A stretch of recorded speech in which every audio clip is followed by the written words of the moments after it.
Audios اور videos کا تجزیہ کیا گیا، اور یہ بہت ہی زیادہ ارکریزی کا کام ہے کہ جناب ویڈیوز کو دیکھے جانا، اس کو چیک کرنا، یہ دیکھنا کہ جناب اس کے اندر کسی جگہ کی کوئی ایڈیٹنگ تو نہیں ہوگی، اس کے اندر کوئی قطع برید تو نہیں ہوگی، کوئی چیز اضافہ تو نہیں کر دیا گا، کسی چیز کو نکال تو نہیں گیا۔ ہر ایک پہلو کو مکمل طور پر مد نظر رکھتے ہوئے یہ رپورٹ تیار کی گئی۔ اس رپورٹ کے مطابق یہ جو آئی ہے، اس کے مطابق یہ 9 مئی کے واقعات پر جو جے آئی ٹی بنائی گئی ہے فیڈرل گورنمنٹ کی طرف سے، اس کو یہ رپورٹ فورینزک سائنس لیبارٹری نے بھجوا دی ہے۔ اس کے میں یہ بات بتائی گئی ہے کہ عمران خان کی گرفتاری کے بعد، یا مثلا یہ کہانی کہاں سے، یہ رپورٹ کی تیاری کا عمل انہوں نے بالکل جسے ہم کہہ سکتے ہیں نا ٹائم لائنز کے ساتھ بتایا کہ عمران خان کو اتنے بج کر اتنے منٹ پر اسلام آباد سے گرفتار کیا گیا، اور اس کے بعد یہ واقعات کب شروع ہوئے۔ لاہور کے معاملے میں ان کا یہ بتانا ہے کہ عمران خان کی گرفتاری کی اطلاع ملنے کے ٹھیک 7 منٹ کے بعد پہلا میسج چلایا گیا پاکستان تحریک انصاف کے آفیشیل اکاؤنٹ سے اور پاکستان تحریک انصاف کے واٹس ایپ اکاؤنٹ سے جو ان کی لیڈرشپ کے موجود تھے۔ ان اکاؤنٹس کے ذریعے جو کارکنان ہیں ان کو لبرٹی چوک پہنچنے کے احکامات جاری کیے گئے، اور ان سے کہا گیا کہ جناب وہ لبرٹی چوک پہنچے، اور اس کے بعد پھر یہ جو لوگ ہیں یہ لبرٹی چوک سے گرجا چوک تک یہ لوگ جو ہے وہ سب سے پہلے مرحلے میں گئے، اور ان کی اسمبلی جو ہوئی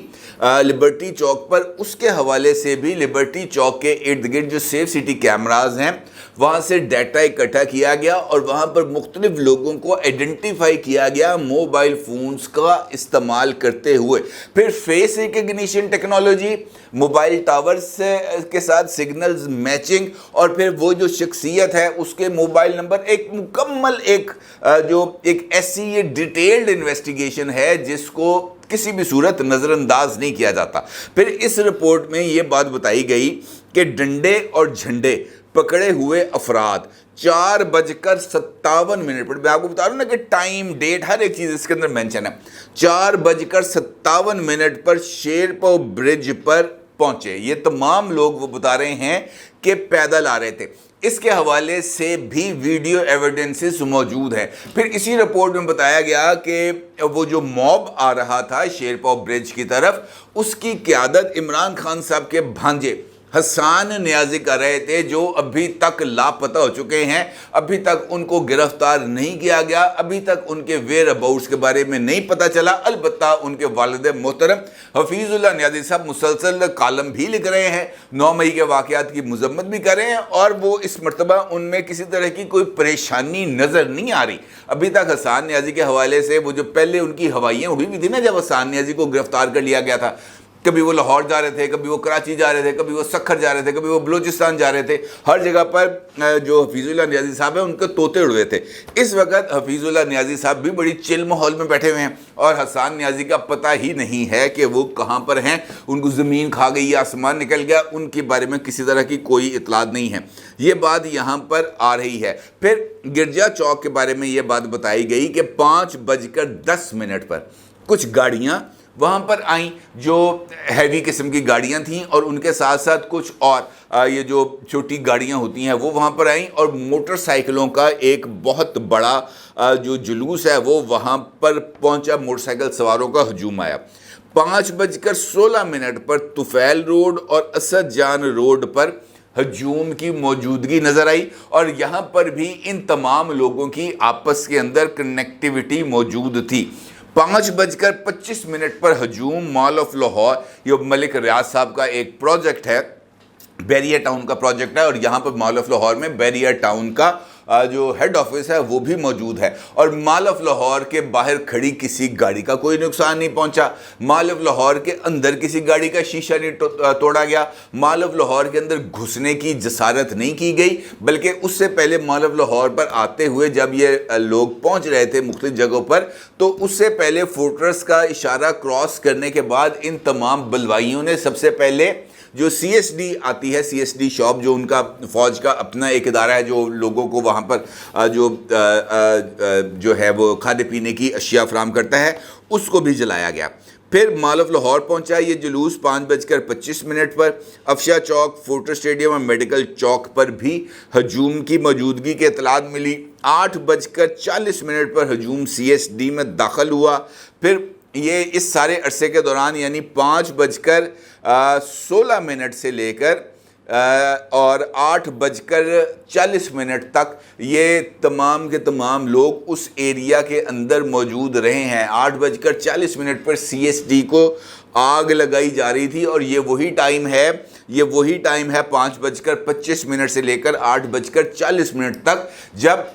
جنا ہاؤس کے اندر یعنی کور کمانڈر ہاؤس کے اندر یہ موب گھسا۔ وہاں پر جا کر انہوں نے فریج میں سے قورمہ بھی نکالا، وہاں پہ قورمہ کھایا بھی، لیپ ٹاپ اٹھایا بھی۔ لیپ ٹاپ اٹھا کے کچھ 2 لوگ جو تھے وہ لاپتہ بھی ہوئے، ابھی تک اس لیپ ٹاپ کی بھی تلاش کی جا رہی ہے، اور وہ لیپ ٹاپ لے کے جانے والوں کی بھی تلاش کی جا رہی ہے۔ اسی عرصے کے دوران مور اٹھائے گئے، اسی عرصے کے دوران جناب وارڈروب سے کپڑے نکالے گئے، اسی عرصے کے دوران حسام نیازی صاحب وہ پتلون جو ہے وہ لہراتے رہے، اور وہ پتلون کا سائز اپنے جو اکاؤنٹس ہیں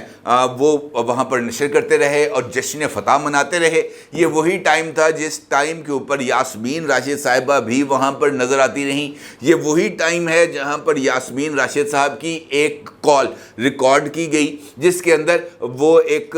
اور ریٹائرڈ افسر کے ساتھ بات کر رہی تھی، ان کو بتا رہی تھی کہ ہم یہاں پر پہنچ گئے ہیں، اور وہاں سے ان کو یہ جواب مل رہا تھا کہ اب یہاں پر رکنا ہے یا جانا ہے۔ یہ سوال پوچھا گیا یاسمین راشد صاحبہ کی طرف سے، تو ان کو آگے اس بریگیڈیئر صاحب کی طرف سے یہ جواب ملا تھا کہ یہ بات آپ ان سے پوچھیں۔ یہ جو ان ہے، اب اس ان کی تلاش کے اندر بھی بہت زیادہ سرگرمی بھی ہوئی ہے، اور اس ان تک پہنچنے کے لیے بھی میرا خیال ہے کہ پیش رفت ہوئی ہے، اور وہاں سے وہ اس ان کو بھی بہت جلد میڈیا کے سامنے ان کا نام آ جائے گا کہ یہ وہ ان کون تھے۔ پھر اس سارے پروسیس کے دوران جو لوگ تھے جو اس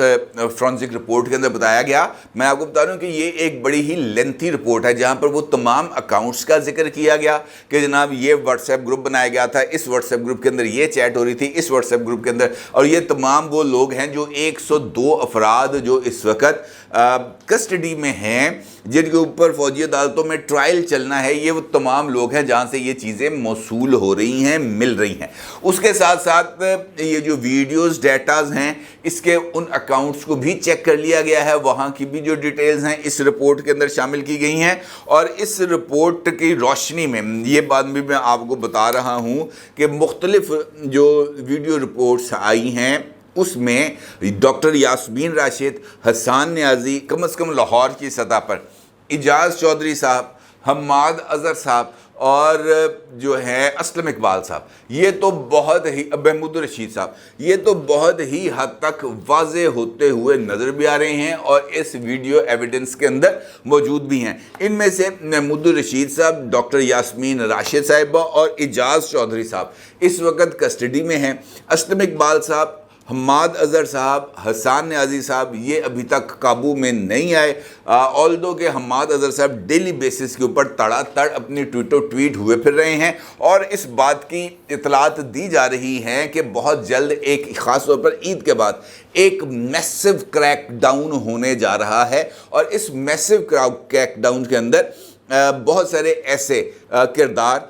جو ہے وہ حراست میں لیے جائیں گے جو اس سے پہلے ابھی تک قابو میں نہیں آئے۔ اس کا مطلب یہ ہے کہ یہ جو رپورٹ جب سپریم کورٹ آف پاکستان میں جائے گی، وہاں پر اس رپورٹ کو پیش کیا جائے گا، وہاں پر اس رپورٹ کے مندرجات جب بتائے جائیں گے تو ان کے لیے درد سر سامنے آئے گی کہ پائن ہن کی کریے۔ اب ان لوگوں کو فوجی عدالتوں سے جو سزائیں ملنی ہیں اس سے ان کو کیسے نکالا جائے، آلدو کہ انہوں نے کل بہت زیادہ کچھ گارنٹیز لینے کی کوشش کی، لیکن اٹارنی جنرل آف پاکستان کی طرف سے کوئی خاص جیسے کہتے ہیں نا ہتھ پلہ ان کو پکڑایا نہیں گیا، جس کے نتیجے میں وہ جو ریکوائرڈ رزلٹس تھے وہ ان کو نہیں مل سکے، اور وہ جو فیصلہ